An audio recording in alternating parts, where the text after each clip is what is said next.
This video will provide a basic introduction into stoichiometry, and for most chemical reactions, there's basically three types of conversions that you need to concern yourself with. This first type of conversion, the shortest one, is to convert the moles of substance A to the moles of substance B, and you need to identify the mole ratio in order to do that. The second type of problem is to convert the moles of substance A to the grams of substance B. Or you could be given the grams of substance A and you need to convert it to the moles of substance B. So that's the second type of problem. See, the third type is that you're given the grams of substance A and you need to convert it to the grams of substance B. So this involves, I believe, 3 steps. This one involves 2 and the first one involves only 1 step. In order to practice these, let's start with some practice problems. Problem number 1. How many moles of zinc chloride will be produced from 9 moles of hydrogen chloride in the following reaction? The first thing that you always need to do is check if the equation given is balanced. In this instance, it is.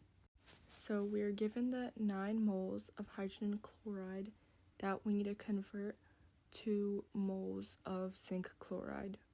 So what we need to do is use something called a mole ratio.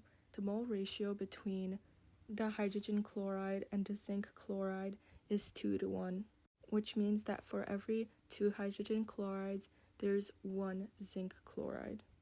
Now, since we have hydrogen chloride in the top left, now we're going to put it to the bottom right, so the moles of hydrogen chloride cancel out. On top, there's going to be 1 mole of zinc chloride, and from there we can solve. So whenever you want to convert the moles of substance A to the moles of substance B, all you need is 1 additional fraction beyond what you're starting with.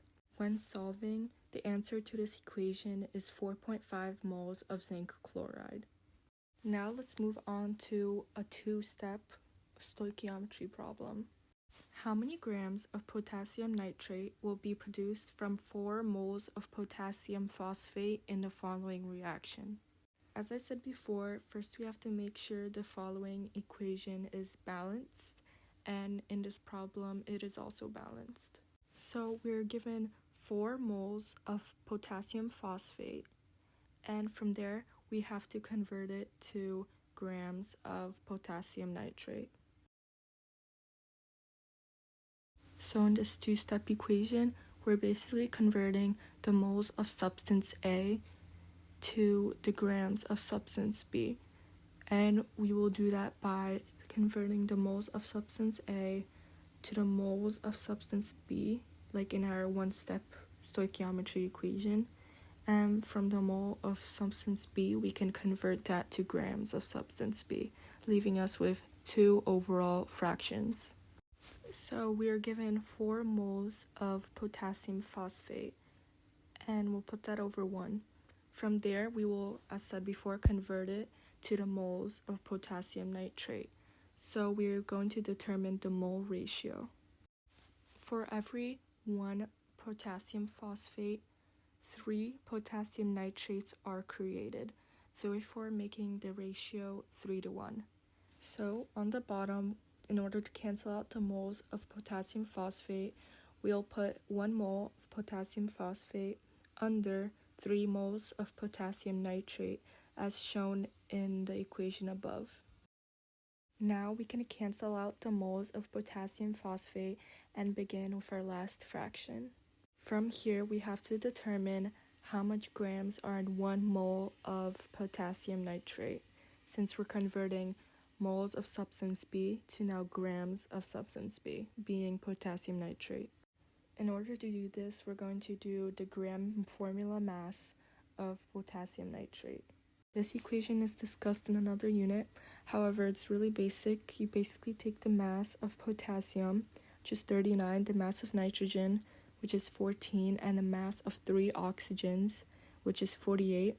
You add them all together and you get 101 grams of potassium nitrate in total per mole.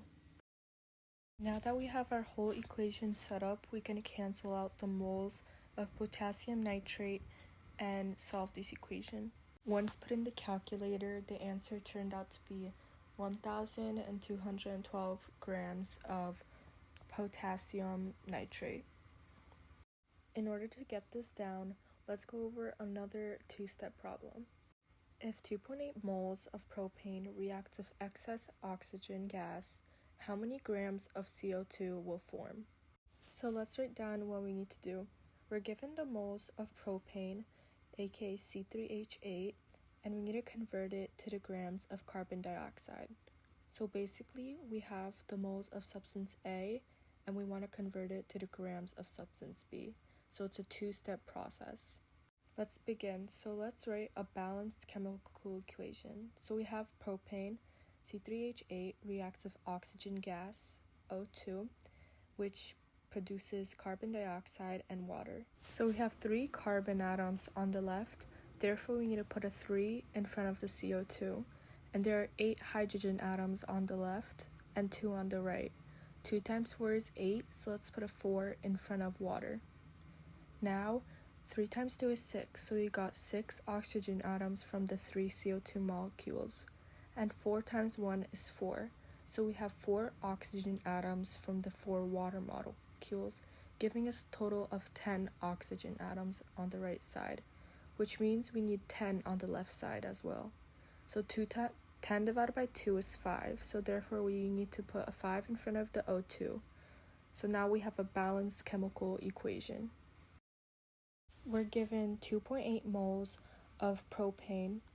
So first, we need to convert or change the substance from propane to carbon dioxide because that's what we're looking for. So let's use the M ratio to change the substance. So the M ratio between propane and carbon dioxide, it's 1:3. So for each 1 mole of propane that reacts, 3 moles of carbon dioxide will be produced in this reaction. So we can now cancel these units and we can convert from moles of carbon dioxide to grams of carbon dioxide. So we need the molar mass of carbon dioxide. So it contains 1 carbon, which has a mass of 12. And you see here that CO2 has 2 oxygen atoms. Therefore, when you do 2 times 16, you get 32. And when you add it to 12, you get 44 grams per carbon dioxide mole.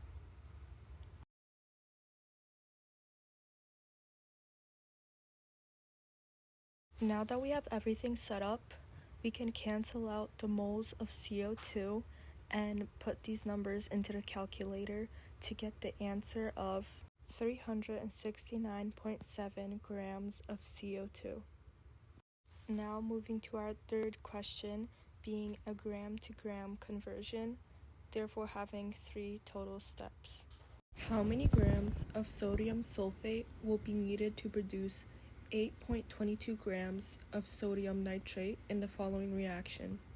As we see above, we are given 8.22 grams of sodium nitrate and we have to convert it to the grams of sodium sulfate.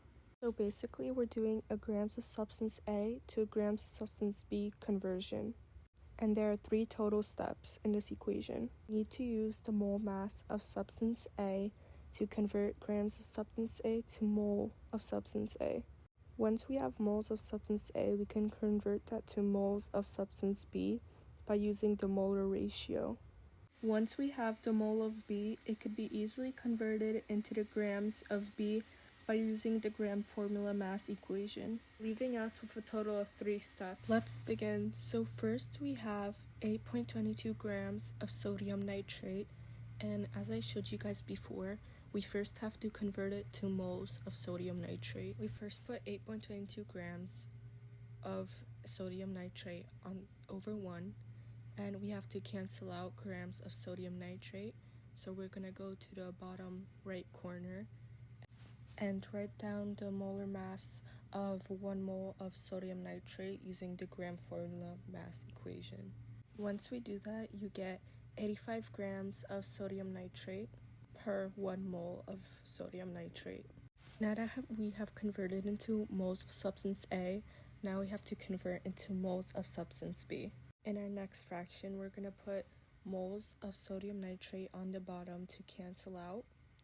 and on top is going to be the moles of sodium sulfate. Next, we determine their molar ratio being 1 to 2. This is because for every 1 NaSO4, 2 NaNO3s are produced in the reaction. Finally, we bring down the 1 mole of NaSO4 and we determine the gram formula mass per 1 mole of NaSO4. To determine the GFM, we have to take every element and determine their mass. So 2 sodiums comes up to 46, 1 sulfur is 32, and 4 oxygens is 64.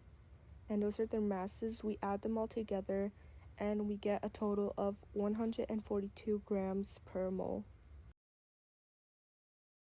We put 142 grams over 1 mole of sodium sulfate, and now you can solve. But first, it's easier to cancel out the units, so you just get numbers. After crossing out all the units, it's easier to put these numbers into the calculator. Once put in the calculator, we get a total of 6.87 grams of sodium sulfate. Finally, let's go over the last question, a gram to gram conversion. If 35 grams of aluminum reacts with excess chlorine, how many grams of aluminum chloride will form? Let's start with reaction. So we have aluminum reacting with chlorine gas. Chlorine is diatomic just like oxygen gas, and when combined is going to form aluminum chloride. Now we need to write the formula of aluminum chloride. How we can do so?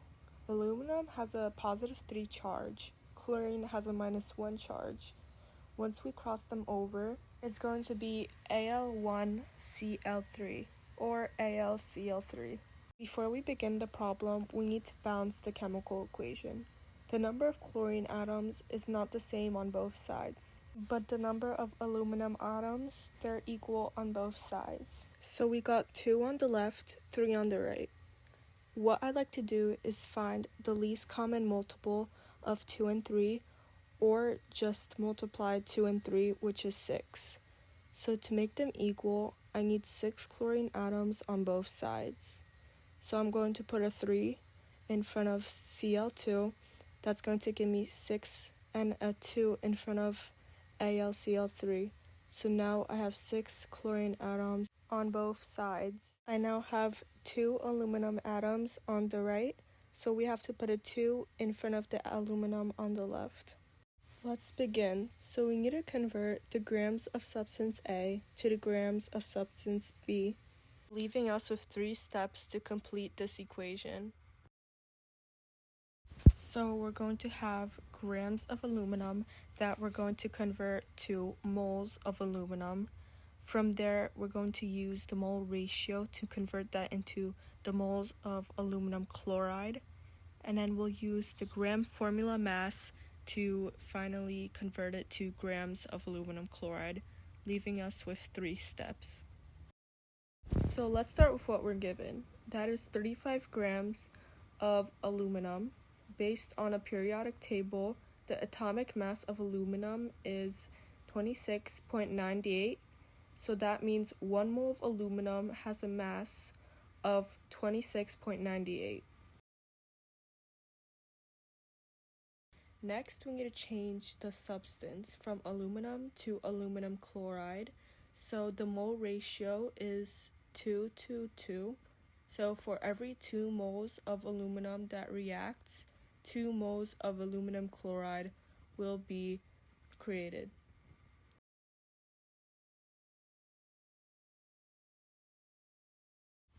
Before beginning with the last step, it's easier to cancel out alike units, so it's easier when it comes to plugging the numbers into the calculator. Now the last thing we need to do is go from the moles of aluminum chloride to the grams of aluminum chloride. So we gotta find the mass of aluminum chloride. We need to add the mass of 1 aluminum atom with 3 chlorine atoms. So this is 26.98 plus 3 times the atomic mass of chlorine, which is 35.45. This is equal to 133.33 grams per mole.